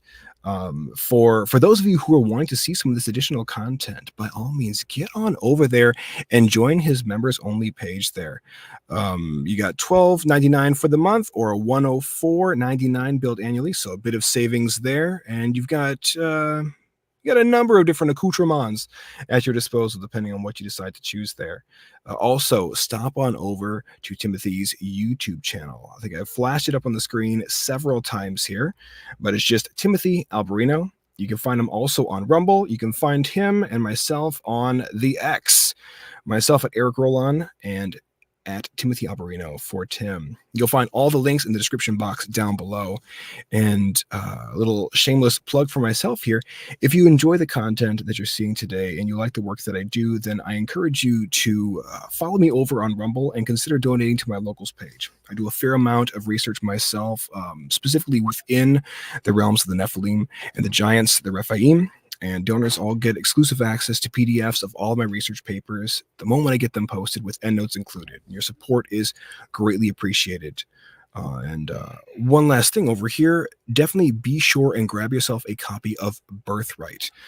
Just going off of what I've gotten to glean from Tim's lecture series that he has also on his YouTube channel. I believe there's 9 lectures right now. There's obviously more chapters than that inside the book.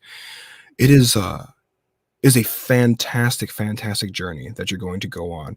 Learning about the elder race, learning about the fall of the Watchers, learning about this oath that 200 of them, according to the Book of Enoch, swore atop Mount Hermon to dilute the gene pool and essentially wrest power away from man through man's own volition in giving of their daughters to essentially the sons of God, giving up their birthright, as it were, and giving license carte blanche for these beings to run roughshod over us. So definitely go on over there, grab that book on up at your earliest convenience. You're not going to regret it. And all the usuals, like, subscribe, and share for sure. So we got about 20 minutes left here, and you brought up Atlantis, and that's something that I'd love to talk a little bit more about there. Going through your Birthright lectures, and I know that you cover way more information inside your Birthright book there. You were talking inside there about, and I am 100% with you, that these beings, they had to have had technology that would just fry our minds to even try and conceive what they had access to. And correct me if I'm wrong, but Atlantis, I know, at least in my understanding, and I believe it's in your understanding as well, Atlantis would have been a antediluvian place. Yeah, Atlantis was certainly a civilization that existed in the antediluvian world, according to Plato's account. Okay, and I'd love to have you on again to talk more about your Birthright book specifically, and sort of the trek that we see the Watchers take in taking over what was rightly given to man. But you talked inside there about the Empire of the Gods, and then that very quickly segued into the Atlantis account, and you had these kings set up on the earth that were Nephilim kings. They were part human and they were part Watcher, or part. I know that you had a bit of explanation around the idea of fallen angel, and how you talked about angel, the definition actually being messenger, and so I like that you chose to use the term Watcher, and then sons of God, more in the, I guess, specific as direct beings created by God. But you talked inside there about them being so not just technologically superior, but militaristically superior in terms of what they had at their disposal, that the only place that could withstand them was Athens. Could you go into a little bit about that? Well, I believe that first of all, I believe that Atlantis was real. I happen to believe that So do I. That Atlantis was a real civilization, kingdom. And most of what we know, in fact, nearly all of what we know about Atlantis comes to us from Plato in his Critias dialogue.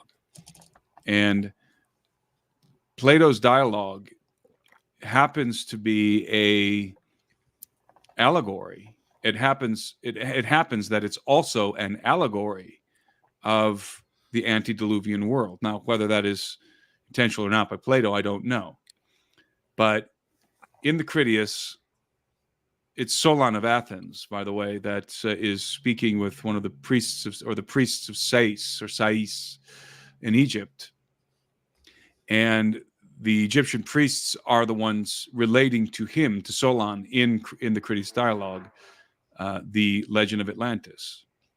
And they tell Solon that Atlantis, that in the beginning, when the gods were apportioning the earth amongst themselves, so just pause there and let's reference, by the way, the story of the Watchers is not told in the Bible. It's told in the Book of Enoch.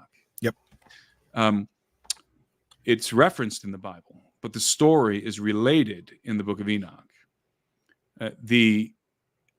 So you have this scene in Greek mythology of the gods apportioning the earth amongst themselves. Well, I believe that's precisely what the Watchers did. There were 200 Watchers that descended in the days of Jared in the antediluvian world. And in my book, I suggest that there were three things that the Watchers wanted, that this scheme of theirs, it was not impulsive. They had a plan, and they executed their plan. And the three things that they desired were they desired to marry the daughters of men. That's apparent. They desired to procreate their own offspring with their wives, with their human wives. That's also apparent. So the first two things are apparent in the text, in the Enochian tale. The third thing is inferred. And the third thing that I say that they wanted was dominion of the earth. Because by copulating with human women and procreating offspring, sons, who were hybrids, who were part watcher and part human from their mothers, they would have created offspring who were human enough to inherit the birthright of Adam. I struggle trying to explain this because it's so technical and complex. I'm trying not to divert us into a conversation about dominion. So Sure. I'll say that again. So I believe that the third thing and the most critical thing that the Watchers wanted was dominion of the earth. And they could not obtain dominion of the earth themselves. And you'll understand this if you read the book Birthright. I'm not just inventing this on the go. Yes. The only way to obtain dominion of the earth was through the offspring of Adam, because dominion of the earth was bequeathed to Adam and his offspring for all time. That's in Genesis. So in order to have any authority on earth at all, first of all, you have to bargain with the vice regents, who are the offspring of Adam, both through the line of Seth and through the line of Cain. And then if you're going to have direct control, then you need to exert what I call rule by proxy through your own offspring who are human enough to execute, to appropriate that authority, the authority of Adam, the birthright, to inherit the birthright and appropriate that authority. So they would have had to create hybrid offspring in order to govern the earth from behind the thrones of their hybrid sons. Now, going back to the story of Atlantis. So we find the gods apportioning the earth among themselves, just like I think the Watchers did. And that means they're dividing it up. This is going to be my territory. This is going to be your territory. That's going to be your territory. And they're going to create their own kingdoms within their allotted realms. And so what do they do? Well, we know what they did because Plato tells us what Poseidon did. The god Poseidon, I'm sure this was, and I know that this was indeed replicated by the other gods. Poseidon, he gets the portion, as his portion, Atlantis, the area of Atlantis. And what does he do? He goes and he marries a human woman, a daughter of a human being, of a man. He takes her, weds her, copulates with her, and she gives birth to 5 sets of twin sons, the chief of these being Atlas. And these sons, who other sources describe as giants, the giant sons, and indeed Atlas is described as a giant within the Greek mythos, these giant sons become the kings, the rulers of Poseidon's kingdom, Atlantis. So it's not Poseidon who's ruling over Atlantis, rather he's ruling by proxy through the hybrid sons. So this is the modus operandi of the Watchers. This is precisely what they do. And so you have these 10 twin sons of Poseidon who are ruling over Atlantis. And Atlantis wasn't just a city. It held sway over, according to Manly P. Hall, the celebrated Masonic scholar, Atlantis held sway over 7 islands and 3 continents. And returning to Plato's account in the Critias, the Atlanteans became haughty and they became hostile to their neighbors. And they went on a warpath. And they were easily subduing everyone they encountered until they encountered the Atlanteans, whose patron deity was Athena. And the Atlanteans were the only kingdom, according to Plato, who were able, according more specifically to the priests of Sais, who were able to withstand the Atlanteans. And they were Oh, locked. you mean the Athenians? What did I just say? You said Atlanteans. I think No, you mean the Athenians Athenians. rather were the Yeah. only ones who could withstand, who could buttress the conquest of the Atlantean Empire, the advance of the Atlantean Empire. And they were locked in this war when a great cataclysm ensued. A cataclysm, by the way, that not only destroyed the kingdom, the empire of Atlantis, destroyed their capital city on the island of Atlantis, but also the entire world. Mm-hmm. And that's a detail that I think a lot of people miss. It wasn't just Atlantis that was destroyed. Everything was destroyed. The Egyptians make this clear in the story, in the account, in Plato's account, as they are relating this to Solon. They say that the world has succumbed to many cataclysms, right? You Greeks only record one.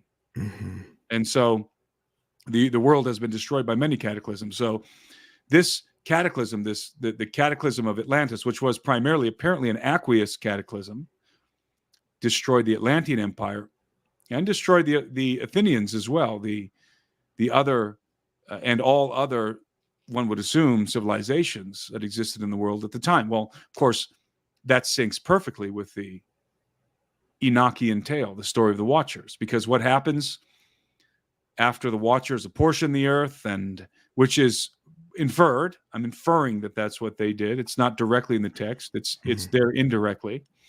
And they begin to execute proximal authority through their sons. They rule the world. They rule their kingdoms from behind the thrones of their hybrid sons, who are human enough to inherit the birthright of Adam and execute his authority on earth as kings. And what happens next in the story, in the Enochian tale? The giants who are ruling over kingdoms go to war with one another, just like in the story of Atlantis. Mm-hmm. They go to war with one another. And what happens either during or in the aftermath, I think was probably during this conflict, this global world. I'm trying to think of it because wouldn't be the first World War. It would be World War Zero, really. Mm-hmm. A cataclysm ensues, and the empire of the gods is what I call this scenario, is utterly destroyed in an aqueous cataclysm, in the cataclysm of the Noahic flood. So you have a mirror. You have a at the very least, I say, if Atlantis was not a literal kingdom, a literal civilization, then it is at the very least an allegory of the antediluvian world. Awesome. And folks, like that's just scratching the surface on the content that's in this book. Again, grab it up once you're done with this stream here, because there is a lot of information inside here, and Tim has really done his homework very, very well on all this here. And I like, as I was just going through the chapters here just before the foreword, and the post-human paradigm, and then the alien threat. You have alien threat and then post-human paradigm. I've been in talks with Ali Siadatin. I don't know if you're familiar with him. He's done a lot of work in the realms of UFO disclosure and the coming great deception, and as the Bible describes it being like the days of Noah again. And I have to wonder, because we know the Nephilim were on the earth. It says they were on the earth in those days and then again after, implying that they were on the earth before the flood and then after the flood. And then we see them called most commonly by the term Rephaim after the flood account. I think the last time they're called Nephilim is in Numbers 13, I believe. But after all that, we have the declaration that's going to be like the days of Noah. And one of the things Allie talked about, and I haven't gotten to this spot in your book yet. I don't believe you have. I haven't seen a lecture up on your YouTube channel that talks about this specifically. But Allie, one of the things that he suggested was that you're seeing a lot of I mean, there's thousands and thousands and thousands of abduction accountings going on, and people describe and they draw out what they've seen, and they describe being inside these rooms, and there are these tanks and tubes of these creatures that look kind of human but not fully human, like they're what you would sort of deem a gray alien mixed with a human. And over time they were getting closer and closer and closer to looking passably human. And one of his suggestions is that in this coming great deception, like I'm on board with the idea that you're going to see essentially a contrived alien threat. They're going to come here much like that Marvel film where the gods come from space and say, hey, there's this much greater threat that's coming here, let us help you. That same sort of thing. I do believe you're going to see that play out, and it's going to unite the world in what will eventually You're gonna be like my book then, because that's that is my hypothesis in the book. Okay. So we're synced up there, but it makes me wonder, because like I do believe that you're going to see this conflict where they say, "Oh gosh, this greater threat's coming." Well, that's going to be the Son of God coming in righteous judgment to lay siege to the cities of men, and they're going to be making war on the Son of God himself.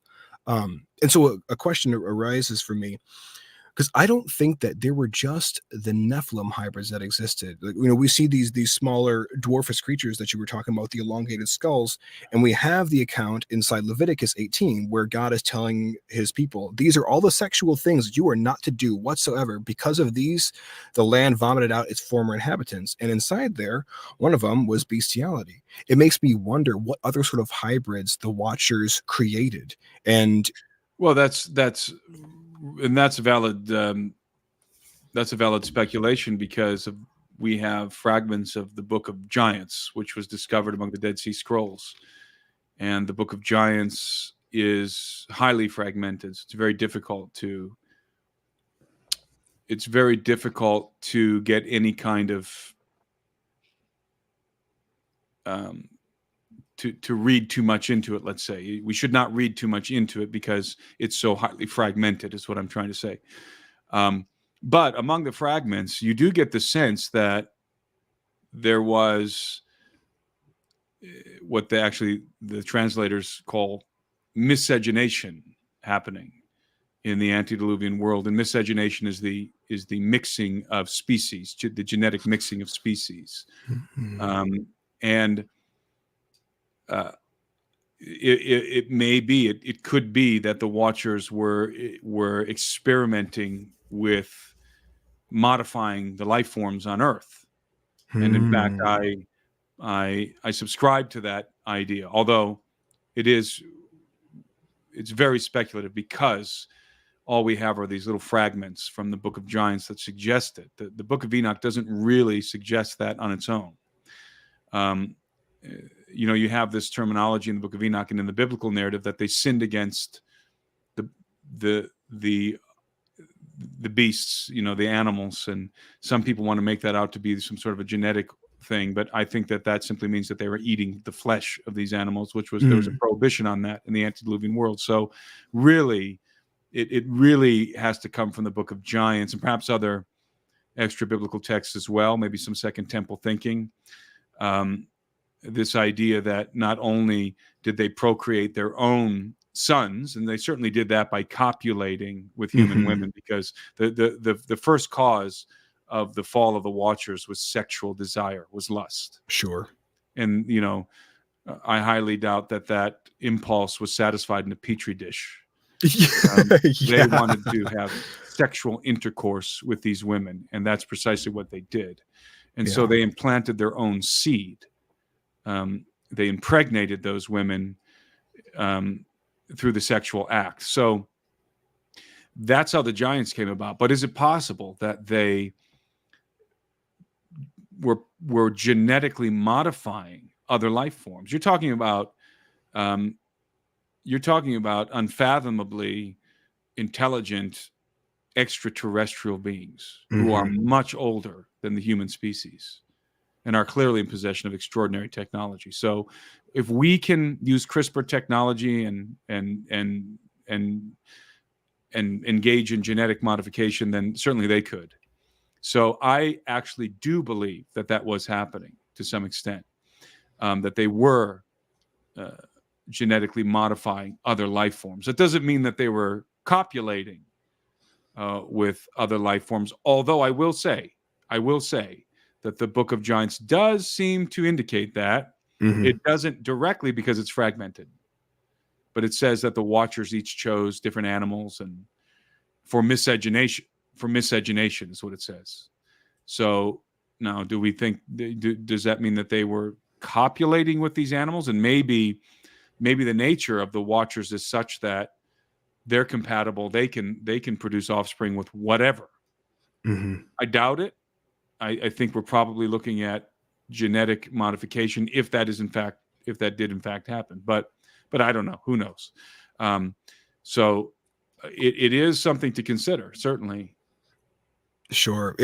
And I guess the last final little comment that I have, it makes me wonder what a resurgence of Nephilim on the planet is going to look like if they're working so hard. If we have fallen angels that are working so hard to try and get them as close to looking like human passively as they can. Well, my question would be, first of all, because I see where you're going with this, A, you're assuming we're talking about fallen angels, and B, you're also making the assumption that their objective is to create Nephilim hybrids. I don't necessarily dispute the first of those premises, namely that at the pinnacle of the hierarchy here in regard to the abduction phenomenon, you have the apostate sons of God, the quote unquote fallen angels. That is well within the realm of possibility, and I think that may very well be the case. Okay. Sure. But to assume that the objective is to create Nephilim, again, we would be using this very elastic definition of the term Nephilim to encompass alien-human hybrids, which I would not apply that term to. Let's be specific, to the hybrids that are being progenerated by the Greys, specifically by the insectilins. I would say that what we're looking at there is a phenomenon that is not directly related to Nephilim. Okay. That's something else that's happening. And again, because I would constrain the term Nephilim to the giants. Sure. The Would you, I guess, the Watchers. Now, if we modify what you're saying, and we can wonder, are the apostate sons of God involved in the genetic hybridization of a non-human species with the human species for some nefarious purpose? Then I am completely on board with you in that speculation. Yes, I would say, indeed, I would say that is actually out beyond speculation, and that now we are in the territory of solid fact. Sure. And I think that's probably puts an even finer point on the way that I'm viewing it too. I think probably, like you said, a hybrid or a hybridization is probably the better term for it. There's no need to apply the term Nephilim, is what I'm trying to say to this scenario. That's fair. I think that it doesn't bother me if you do. I'm just saying, from my perspective, there's no need to apply that term as it pertains to alien abductions. There could be, I always make this analogy. It's we for some reason, Christians feel like they are constrained to, that they are limited, let's say. No, that's not even the right word. Constrained is the better word. That they are constrained within these very tight parameters when trying to describe things that are going on around them in the world. And within these tight parameters are only a handful of terms. You have angel. Fallen angel is not a biblical term, but you have angel, you have sons of God, you have the devil and his angels. So you would have apostate, faithful sons of God, and apostate sons of God. you have human beings, you have demons, right? There's So a it's like Shadim. it's like trying to paint. It's trying to paint an elaborate picture with three markers, with three colors, with only three colors, and it's a clumsy analogy, but I think it conveys my point. We are not actually constrained to just a handful of terms to describe everything that's happening in the universe or characters.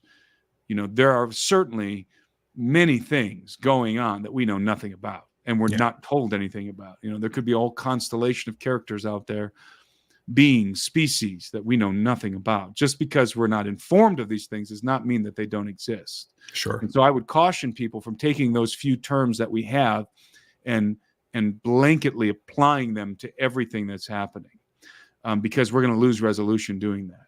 And I'm interested in a high resolution analysis based on facts.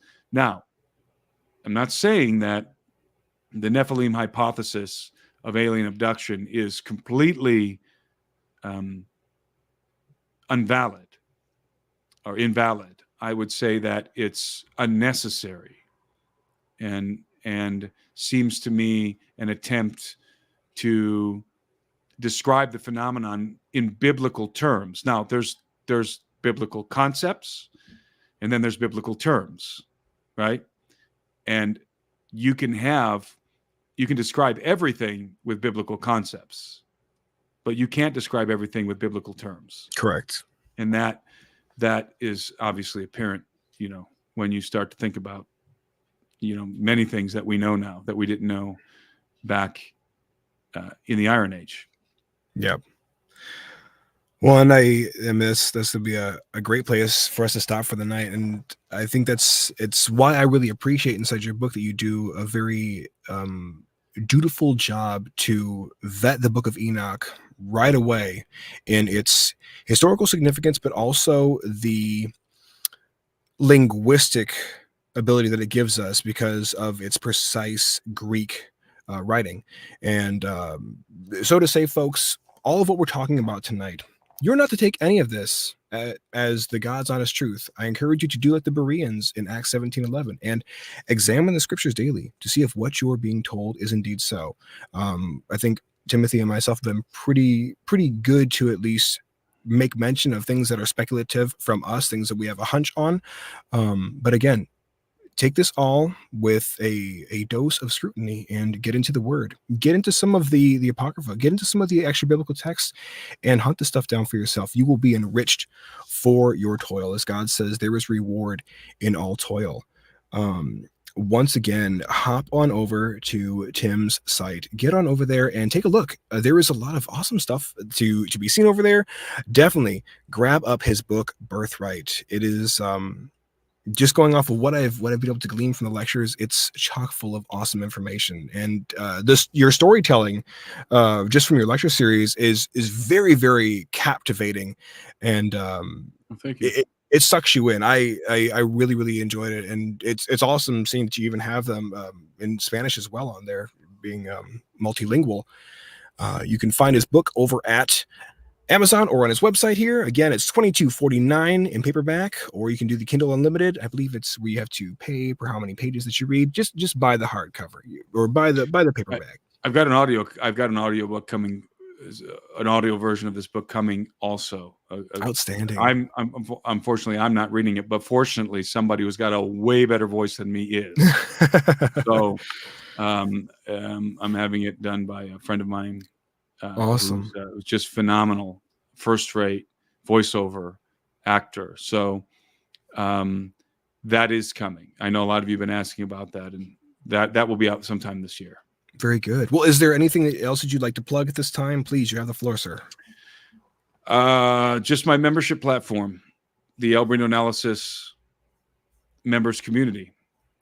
As I said, those films the TV series, the episodes in that TV series I was discussing earlier are available on the Alberino Analysis in the Alberino Analysis members community for annual subscribers. If you are an annual subscriber, you will have access to those films. Those films alone are worth the price of admission, and also the story, the wild story that I tell about what happened during the filming and all of that, and I'm doing weekly briefings and live stream Q&A and behind the scenes content, and we have a vibrant community there.